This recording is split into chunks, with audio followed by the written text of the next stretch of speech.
Yeah, I guess you really got to figure how much funding would an unauthorized Reading Rainbow origin story generate in terms of pledges. Probably not $1 million. An origin story? I mean, yeah, you know. Like, what's at the end of the rainbow? Now you find out what's at the beginning. Right, exactly. Anyhow, the mysterious planet. Right. The mysterious planet.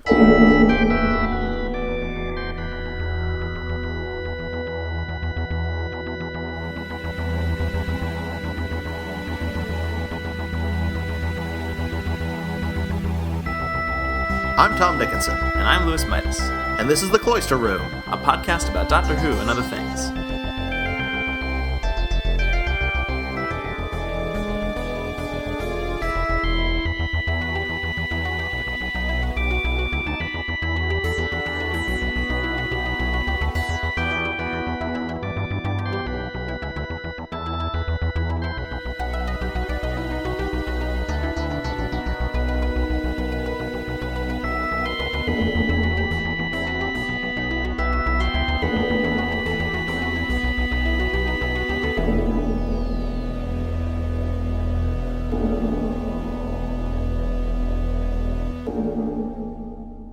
The Mysterious Planet. Yeah. This is the first time we have watched this serial and discussed it for this show. Yep. Never done this before. Never. Totally new. Never. And you know what else? We never promised on the show that we would. Well, I also don't know where we promised most of the stuff we talked about. Well, I think each episode tends to end. The random episodes we watch tend to end with promises. Well, yeah. But for listeners who don't know what I'm referring to, a long time ago there was a promise of, I think it was going to be an omnibus length episode of all of our discussions of Trial of a Time Lord. Oh yeah. Or something of that nature. Uh-huh. But the files, or at least my files, just went missing and it never happened. Yeah. Very strange technical issues occurred, or I just deleted them by accident. They will now forever be lost episodes. Yeah. Probably. So this is our sort of second attempt, but the last one was like 3 years ago, maybe. Yeah. So that was very early on. I know that when we first started, we started doing this when Doctor Who was not airing, and so we went through all 11 Doctors and discussed a story from each. Mm-hmm. And then after that, I guess around that time, the Christmas special aired, and then I think we did a discussion where we compared the Peter Cushing movie to the Daleks. I believe so. And we talked about other Sixth Doctor stories, or at least one other Sixth Doctor story. Well, I think we did Time Lash as part of our random thing, right? Yeah, but then didn't we also talk about Attack of the Cybermen? Oh, I don't remember. So yeah, actually, I don't really remember what our justification was for that. Do you feel like we needed one? I mean, no. There probably was one, though. There probably was some kind of really weird thought process that went into what we did there. Well, right, and that's kind of I want to know what that was. Now, do you remember whether we liked The Mysterious Planet? I honestly don't. Well, did you like it this time? I really did. Yeah, I love it. I think it's great.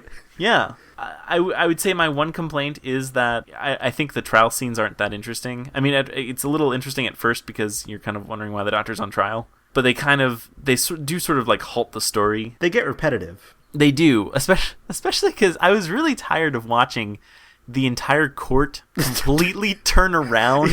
Yes. And there's more of it to come in the stories after this. I just think that's the funniest thing, though. So maybe, I mean, I can see why you'd be tired of it, but I wasn't. I just thought it was hilarious every time it happened. I mean, it is definitely comical because I do kind of wonder what their thought process was when they were building that courtroom, that they were going to put some sort of display behind pretty much everyone in the court. And because you'd think you'd want it to go where everyone could see it. Yeah, I mean, I think it's part of the logistics of shooting those scenes, though. Yeah, probably. That because it's set up like a stage, right? And so you want to see the screen because you want to be able to do the dramatic zooms into it. Yeah. And you want to be able to see all the people in the stands. You want to see the Inquisitor. You want to see the Doctor in the Valeyard. But yeah, I thought in the earlier episodes, I kind of I enjoyed because what's going on here is, for the most part, it's just like a regular Doctor Who story. It's just that occasionally we get it interrupted to get like sarcastic, sassy comments between the Sixth Doctor and the Valeyard, which I think it's a little strange, which makes it a little bit fun, but it gets old. Yeah.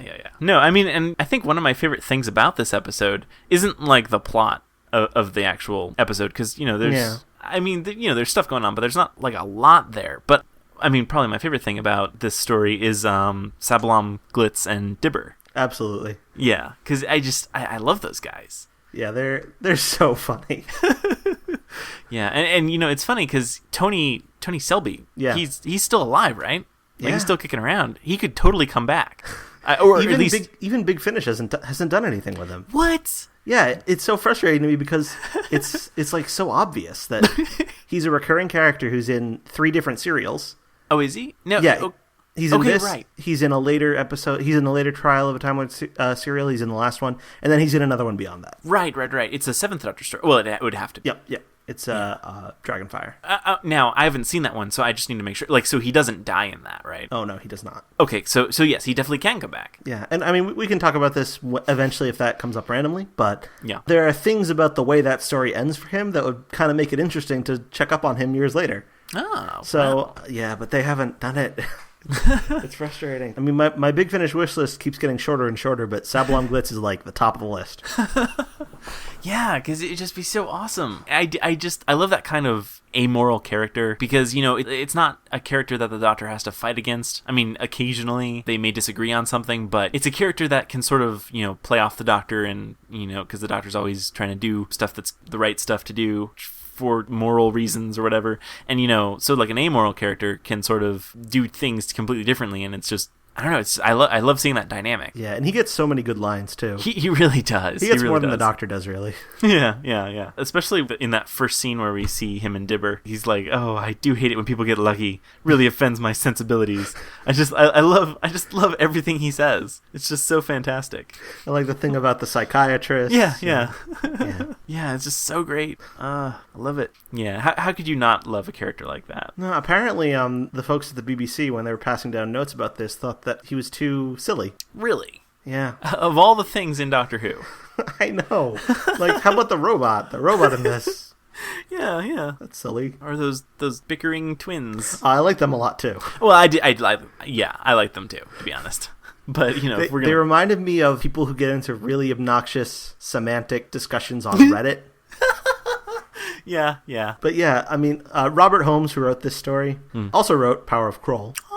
Alongside many, many other Doctor Who stories. But one of the things he's kind of known for is writing good double acts. And this episode definitely features 2 different examples of very good guest character double acts. There's Glitz and Dibber, as well as those 2 twins, Humker and Tandril, I think. It makes the episode a lot more interesting because there's so much good, well-written, funny dialogue in it, even if the plot, as you mentioned, it's not the best. Yeah. And I don't normally...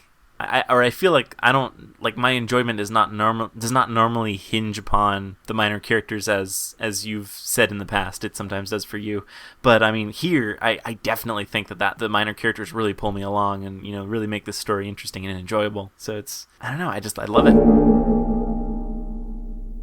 So what do you think about the Doctor and Perry? It was really nice to see them not bicker and be terrible to each other like they were in Mark of the Rani. Not that Perry was ever like terrible to the Doctor, but mostly it was the Doctor being terrible to Perry. So it was nice. It was nice seeing them be a little bit friendlier, even though, like, the things they were saying to each other weren't like... Because I seem to recall, like, the dialogue didn't change or something, but, the way they played it did. And so that, they were intentionally being nicer to each other. Yeah, I think this was a kind of a conscious decision on the part of Colin Baker and Nicola Bryant. Yeah. Like, with the assistance of the director, sort of trying to, like, take very similar dialogue and sort of play it in a different way to make it seem like a lot of time had passed since the last story, which it actually had in the real world. Yeah, that's right. There was the whole Doctor in Distress thing. Yeah, the show was taken off the air for 18 months, and when it came back, the episodes were of a different length. Because for the previous season, it had been 45-minute episodes. Oh, that's right. And there were only, 14? And so it was sort of thought that, we're going to bring it back and give it shorter episodes, but go back to the longer seasons. And then they didn't. They just shorter episodes and shorter seasons. So from this point on, Doctor Who was sort of, there was less of it. It is nice that they're nicer to each other. It's nice to be nice. It is nice. It is nice to be nice. You kind of want the Doctor and his companion to get along, and, it's important that they be, a team or whatever. I don't know. Because it is a little bit uncomfortable to sort of watch the Doctor be mean to Perry, and so it's nice that that's not. In this, it's sort of like, there are moments, but it's like kind of the Doctor's just teasing, as opposed to like actually trying to be hurtful. So it seems like that they're kind of best buddies, and they know where they stand with each other, and it's not like they can make these kind of jokes and know everything's okay. And yeah, pretty much. Yeah, it's just nice. Although it didn't end up lasting that long. I guess not. I would love to see what Colin Baker would have done had he been given more time as the Doctor, and sort of like, I would have liked to see that arc, where he becomes nicer and more whatever, Heart of Gold, something. I don't know. That's essentially what Big Finish has tried to do with them. Yeah. So, yeah. I don't know. And I think they've done a pretty good job in that respect. They've also done a whole lot more Sixth Doctor and Perry stuff that sort of fits between the two seasons. Like, there are a whole bunch of stories that got thrown out in favor of this Trial of a Time Lord idea. Oh, right. They were like, including scripts that were pretty much ready to go when the show was canceled. And somehow, like, they decided, oh no, we need a fresh approach. And so this is what they came up with, which, I mean, as much as I do like this, I don't think it's that fresh of an approach. No, not really. Yeah, I kind of get the whole metaphor, I guess, if you want to use that term, that, it's the Doctor being put on trial, just like the show is being put on trial, like, how much value does the show have? And sort of you putting it up to scrutiny like that or whatever. But, it's not terribly interesting. And I certainly wouldn't have wanted Doctor Who to turn suddenly into like a courtroom drama. Like, that's not what I want. It's a different approach. Arguably it's fresh, but it's not one I want for Doctor Who. One interesting thing about this story is the opening shot of the first episode. Oh, yeah. I'm pretty sure you've talked about that. Well, actually, what I remember, I think you talked about it. You talked about it in contrast to the CGI in the opening credits of the Seventh Doctor era. And I believe so. I think what you said was like, I don't know how much better this was, which used I guess what was like stop animation or whatever. It was just sort of model shots with a camera on a crane, basically. Okay, yeah. They on the DVD, there's a special feature that kind of goes into the making of this story, and one of the things they focus on is like the making of this model shot, which was incredibly expensive. Apparently, They used up a pretty big chunk of the season budget. Wow. That's kind of fascinating, because it's not like do they reuse that shot? I think they might reuse the model in establishing shots, but I don't really remember them using it in any kind of way that's nearly this extensive. Well, right, because they can't do the whole thing over again, because it ends with a sort of tractor beam or whatever opening up and sucking the TARDIS in. Yeah. So they can't do that. They can't do that every episode.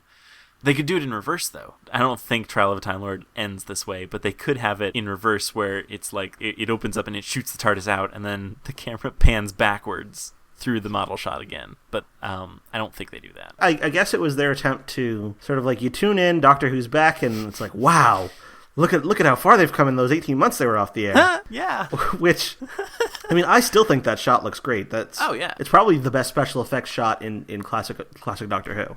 Yeah, no. And then all of a sudden you see inside the corridor, and it's like, oh, this just looks like Doctor Who again. Even the stuff on location isn't shot on film, it's shot on video. I thought I noticed that, yeah. Is this the point where they switched? Like, where they switched to exclusively video? Yeah, they switched to doing, like, primarily video. I don't know if it's ever exclusive, but, like, for instance, that model shot was filmed. Oh, that's I mean, because you gotta do that with the model shot. Oh, obviously. It's all about the model shot. You gotta throw all your money at the model shot and make sure that's as good as possible. But yeah, apparently, it's much more efficient and cost effective to shoot with video on location, or at least perhaps it was in the 80s, whereas it wasn't in the 60s when things were first set up. So right, yeah, because you wouldn't think, or I would imagine that at any opportunity they would be doing the most cost effective thing. So it makes sense that at one point film was more cost effective, so they were going to use that outside. But then video became more cost effective, so they weren't. Because video was very new in the 60s. It was pretty new. So surely it was not nearly as portable or lightweight or whatever as it became in the 80s. Yeah, I'm sure that's true. One advantage of shooting on video outside is that the whole thing looks more consistent, I think. Yeah. You don't get the sudden, like, oh, we're on film now. Yeah, I do have to say that when I first started watching classic Doctor Who, that was very jarring to me.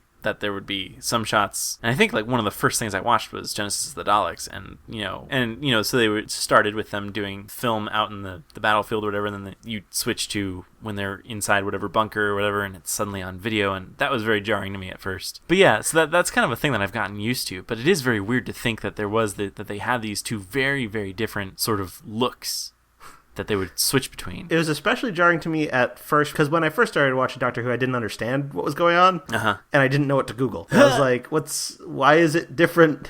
Like, I just open up google.com and type in, why is it different? Google is getting more and more powerful. Maybe someday they'll be able to figure that out. Yeah, maybe. Based on your previous searches, like how to watch Doctor Who or how to watch classic Doctor Who, and then next thing you know, you're searching, why is it different? Then maybe Google will be able to figure out, it's probably because he started watching Doctor Who and he's confused about why it's different. Probably. But yeah.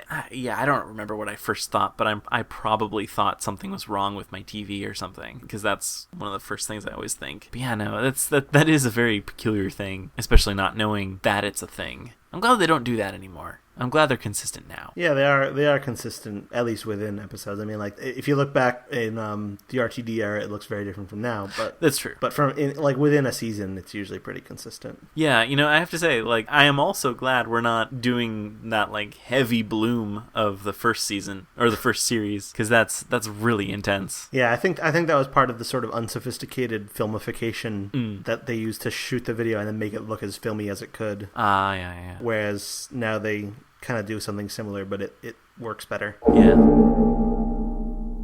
So in the beginning of this story, when they're actually investigating the planet and they realize it's Earth, they do so by reading something in English. Yeah. Mm-hmm. And that's just kind of an odd... I mean, I know that the translation circuits or whatever weren't established until the new series. Not in any way that was anywhere near as formal. I mean, didn't we talked about it in, I think it was Mask of Mandragora?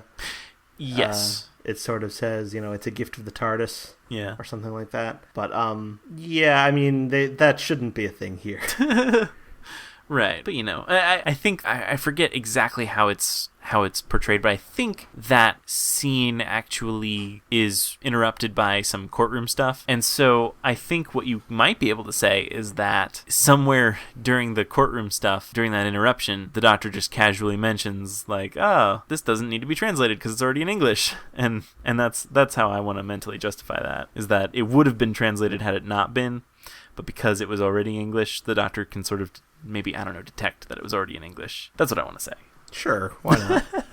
I don't know. It's always kind of weird. And I mean, I'm not going to fault it for these things, but it's always weird when you get stuff that's been explained in the new series that isn't explained in the classic series and has since been sort of refined, and I don't know. So you get these sort of weird things where something's in English that shouldn't be a surprise to anybody, but it is, because I mean that's a bit of lazy continuity. But on the flip side of that, during either rehearsal or production, Colin Baker, remembering the plot of The Five Doctors, asked that the script be amended to reflect the fact that the Doctor was or had been president of Gallifrey. Oh, I was actually going to ask about that. Yeah, okay, so yeah, that was when that happened. That was during the Five Doctors. Yeah, it actually happened on a couple different occasions, but okay, that was one of them. So yeah, all right. So, but that was the last time he was made president, then. Yeah. Oh yeah, the Doctor was president because it happened in the Five Doctors, but then he never showed up. So they deposed him. Well, and that's kind of understandable, because if you don't show up, and that's a good message, I think, is that if you don't show up for your job, you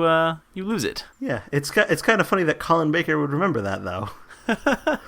Well, right, because it's more of a thing nowadays, but was Colin Baker like a fan? I don't know. Like, these days, I think that, like, just from what I've heard in, like, interviews and conventions and stuff like that, mm-hmm. I think Colin Baker tends to have a better memory than the other Doctors for being able to cite things that happened in particular stories. Or like continuity that was established in a particular place. Interesting. And I believe I've read that at one point Colin Baker was going to be in the Five Doctors as Maxil. Ah. And one thing I read was that he got taken out of it because he had already been chosen as the next Doctor. But I don't know if that could possibly be true based on the production timeline. Right. Could just be that he got written out because he was written out. Because if he wasn't a fan, that's like super impressive that, he, at least maybe to prepare for the role or whatever, he was paying real close attention to just different events in Doctor Who or whatever and stuff like that. But yeah, I guess that would actually make sense if he were at one point in the script for the Five Doctors. Then I guess he would read the whole script. Or well, I guess you don't even have to do that. You can just read the parts of the script that you're in, unless he was like a super important character in that. Yeah, I'm now reading that the Five Doctors was filmed in 1983. Obviously. Obviously. And by that point, I don't know if the casting had occurred, but I mean, Colin Baker started in 84. Right. So it's plausible, but it could just be that I know Max Hill was in the script, but he could have just been written out because of unavailability reasons. Or maybe he just really likes the Five Doctors. I don't know. Yeah, maybe. It's good. Yeah, no, it's a quality episode, I think. That would have been great if Max Hill was in that, though. I know, right? Because then it would have been closer to actually Five Doctors. Yeah. Still might have fallen a little short.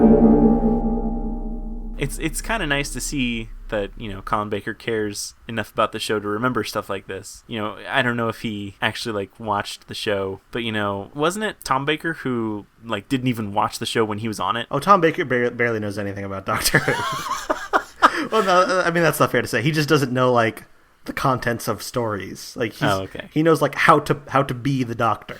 Right. I don't doubt that he very much has that character in his mind. But generally, most of the actors, for instance, when they do Big Finish stories, they just show up and read the scripts. They don't read them in advance. They don't rehearse or anything like that. Whereas Colin Baker does do preparation, from what I understand. Ah. So I think he's a little bit more into it than some of the others. Yeah, well, that's cool. I don't know. Just learning stuff about Colin Baker makes me wish he'd been on the show longer. Yeah. I bet things like that might happen on set for Peter Capaldi. Yeah. Suddenly reading a script and then pointing out a continuity thing.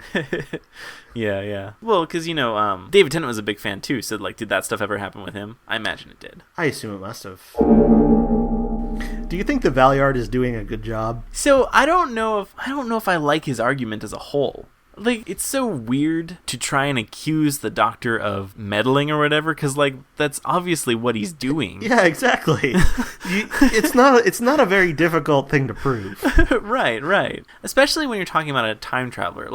It's one thing in, I don't know, Star Trek, where they've got the Prime Directive, where, you're not supposed to interfere with planets that aren't fully developed yet. But they're not traveling through time to do this, This is actually a thing where the Doctor is going into history and changing it. There's no two sides about it. That's what he's doing. And arguably, he only interferes when there's a real threat. This is a little bit grayer, I guess, but there's instances where the Doctor will, and I guess the examples I can think of are mostly from the new series, so maybe this is only a new series thing, I'm not sure. Not necessarily even, but the Doctor will be at a point in history and he'll be aware of what the history is supposed to be, but then he'll see something that's not right, and he'll need to investigate this sort of other sort of evil element that has somehow come into play that shouldn't have, and he's got to correct it. And that I can understand. He's actually trying to be this sort of custodian or whatever to sort of go in and fix history and make it the way it ought to be. Like in Vincent and the Doctor. Exactly. He just sees something in a painting and he's like, well, it's evil to me. That shouldn't be there. That's evil. You gotta get that evil out of that painting. You're right. That's a clear instance where he knows how things are supposed to turn out. This is clearly a thing that is not supposed to be there, and he goes and fixes it. So what the Valeyard ought to be doing is definitely pinpointing cases where, he didn't need to fix anything, and he does so anyway. He deliberately picks out an instance where everything turns out all right. Right. And it also happens to contain incriminating evidence against him, against the Valeyard. Right. That he has to redact and call attention to, and so why? Why did this get picked? Yeah, because and that sort of, I guess, if anything, that sort of harms this overall plot, because it seems like, yeah, it's a story that everything turned out fine, which is what you'd expect from a normal Doctor Who story. But, right, the Valeyard really should have picked, dinosaurs on a spaceship. Because the Valeyard could totally play the whole murdering of Solomon as being like this, the Doctor shouldn't have done that. He took things too far. Clearly and I mean, the Sixth Doctor might be really confused about why his 11th incarnation is being like, this is kind of a weird thing where he's being indicted for crimes he hasn't committed yet. So that's a little weird. I mean, probably not cool, but I mean, they're Time Lords, so they can probably do it. But I feel like that would be a slam dunk for the Valeyard. Another thing about this this is a general problem with the Trial of a Time Lord concept. Mm-hmm. The Doctor's on trial for meddling, which doesn't metaphorically extend to the concept of the show itself being on trial. Right. The show itself, the show is not on trial for meddling. Michael Grade of the BBC does not want to cancel Doctor Who because it has been meddling. Right. And in New Who, you have all of these stories that have metaphorical resonance about the show itself because they're like, the Doctor's important because his stories touch people's lives, and I went around the world and I told everyone to think of the Doctor all at once because his story is great and words win wars and etc. And then the Doctor tells his story and it causes Amy to remember him and bring him back after years of hiatus. Rebooting the universe without him. And there are all these things that are metaphorical reenactments of the show's own salvation, but this is just the metaphor was the jumping off point for the concept, but once they did that, they just didn't do anything with it. This is just a story that has nothing to do with the reason Doctor Who was being taken off the air. That's right, because the whole point of this was is Doctor Who worthwhile or whatever. You could say I think it would be a much stronger story if the Doctor were if he were at the Gallifreyan DMV. And he was trying to get his TARDIS license renewed. And, figuring, he stole it to begin with. So, there's that little, I'm sure that's that little quibble that would come up. But, and maybe there's some, I don't know, maybe there's some hit and runs on his record or something. And, so he's got to sort of justify why he needs his TARDIS license. And, why he needs to keep going out there and keep doing his thing, and why that's good and worthwhile, and why this is so important that he still have his TARDIS license, and he's got to sort of justify with the extenuating circumstances, or whatever. But and then the Valeyard could sort of point to when he's been less than great with his TARDIS, or abused his TARDIS, or gone too fast, or been too violent, right, or had not good enough special effects. Right, exactly. Another weird continuity thing that I'm actually not worried about, but just thought I'd point it out for no other reason than to point it out, is that the Doctor mentions he's 900 years old in this. Yeah. He sure does. Well, right, and I feel like I'm sure someone has chronicled all the different instances of what age he says he is. Well, funny you should mention that. I was watching the infotext on this DVD, and it does that when he mentions his age. Oh, awesome. Yeah, he gives it as, I think, I'm a bad fan for not knowing all this off the top of my head, obviously. But it should, I think in the Fourth Doctor era, he claims to be 450 or something. Huh. And then in the Third Doctor, that was the Second Doctor era I just mentioned. I think I said fourth.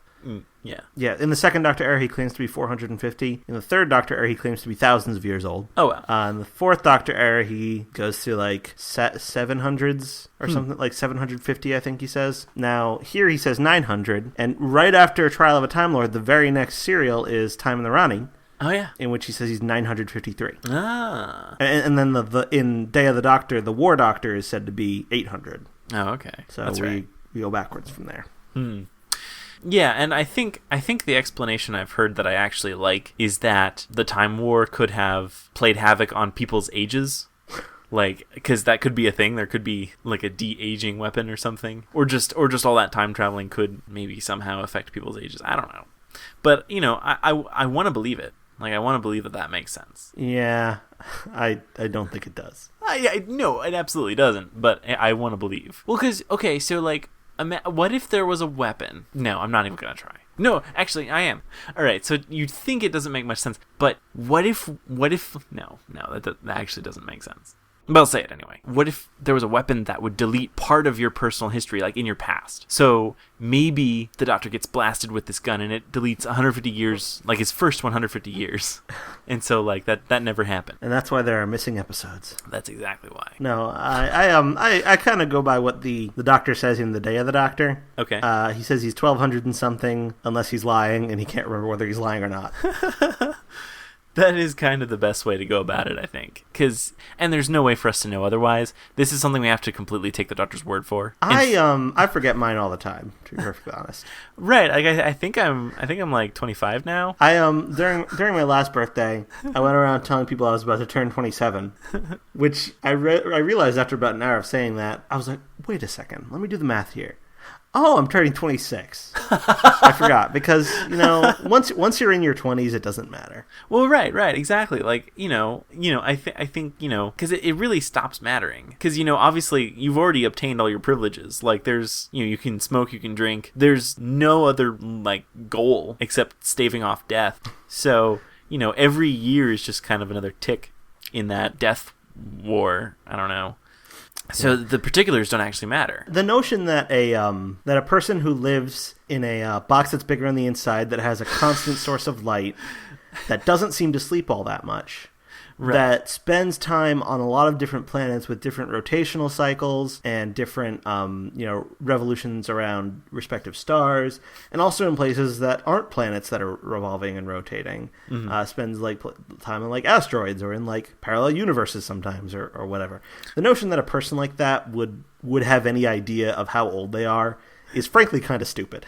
Yeah, right. It would. Yeah, the only explanation you could reasonably have that would allow for that is if the TARDIS is somehow keeping track. Yeah, I mean that's one. But yeah, but other than that, I mean, like there would be no way unless Time Lords are just so advanced that they actually do have like a magnificent internal clock where they can actually keep track of how long something has been and track like I mean I can reasonably estimate how long it takes for a minute to pass. But like after that, I kind of get fuzzy. But maybe, who knows? Maybe a Time Lord can go for thousands of years without checking the time and still have a perfect notion of how long it's been. One thing I wonder is Russell T Davies. He knew, I'm sure. Well, yeah. He knew he was contradicting the classic series when he said the Doctor was 900. He wasn't like forgetting or just making it up, saying, "Oh, he's probably pretty old. I don't know. I'll just come with a number." He knew for a fact what the Doctor had always said about his age.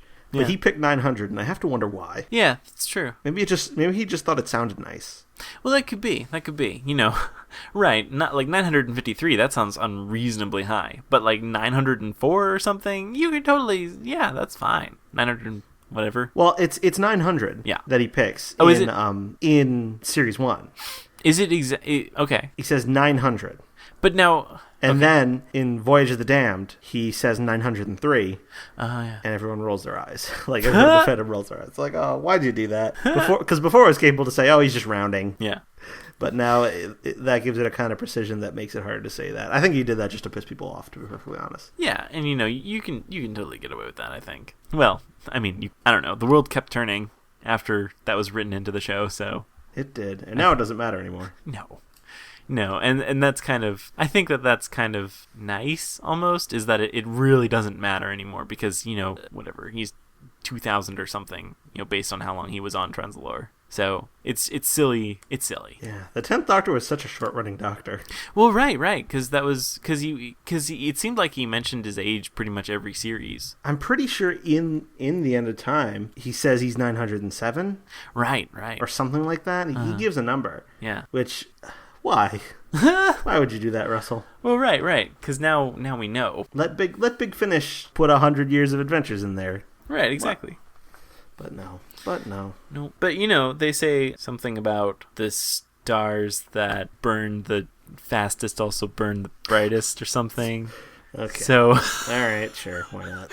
So maybe... Right, but what... I mean, like, maybe the difference is most Doctors take a break every now and again, but the 10th Doctor didn't, and he was just going from adventure to adventure to adventure and just, ad infinitum. So maybe there is room in there. Like, maybe he just never actually stopped until he regenerated. And so maybe there is room for a Big Finish, and maybe that could even be like a subplot, like like the 10th Doctor just is cursed with this inability to slow down. You just gotta keep going. Sure.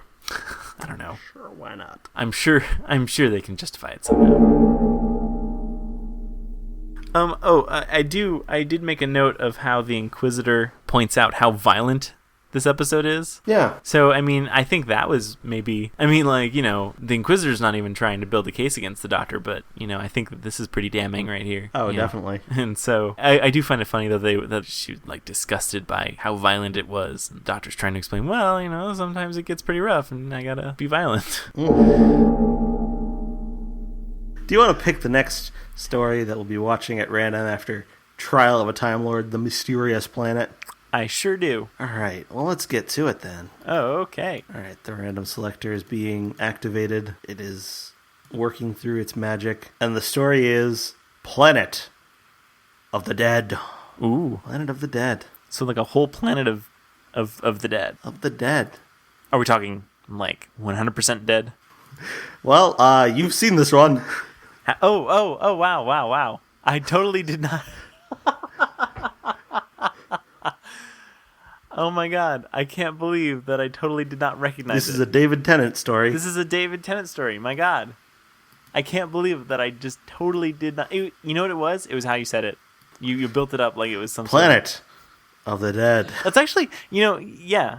You know, when you say it like that, it's totally disguised. You know, it's funny because I was thinking, like, it sounded familiar, but I was thinking, like, what is this? Like, it sounds like a classic Doctor Who story.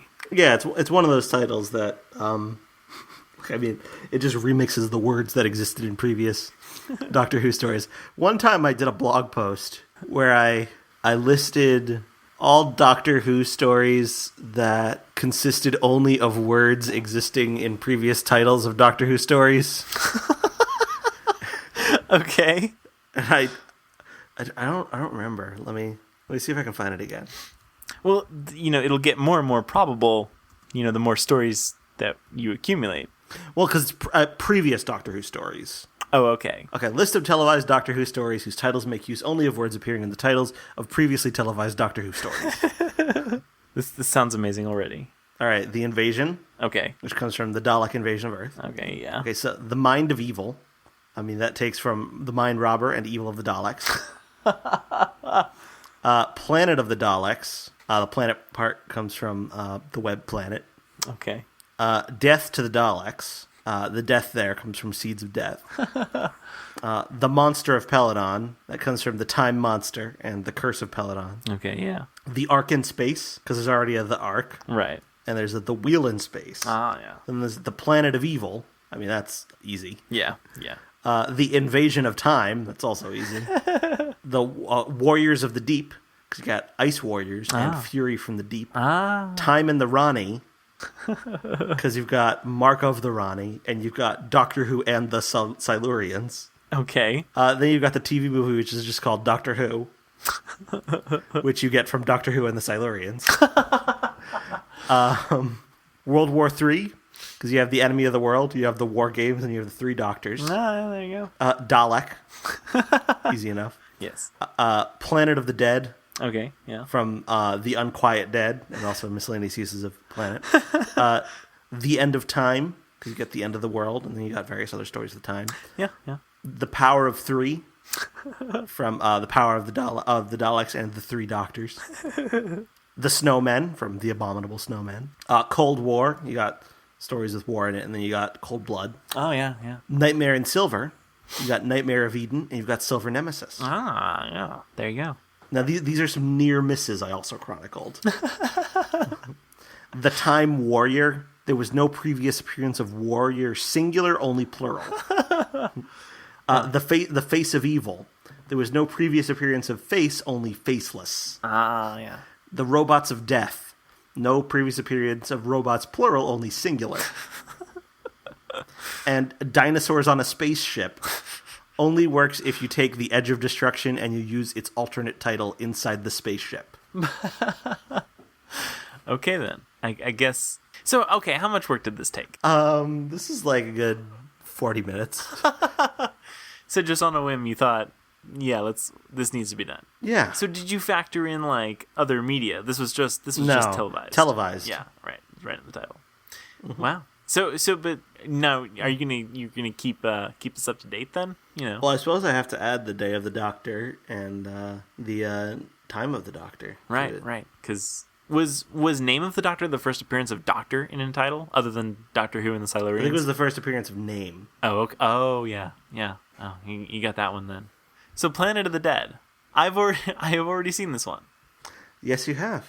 Now, yeah. So obviously, well, that'll be interesting.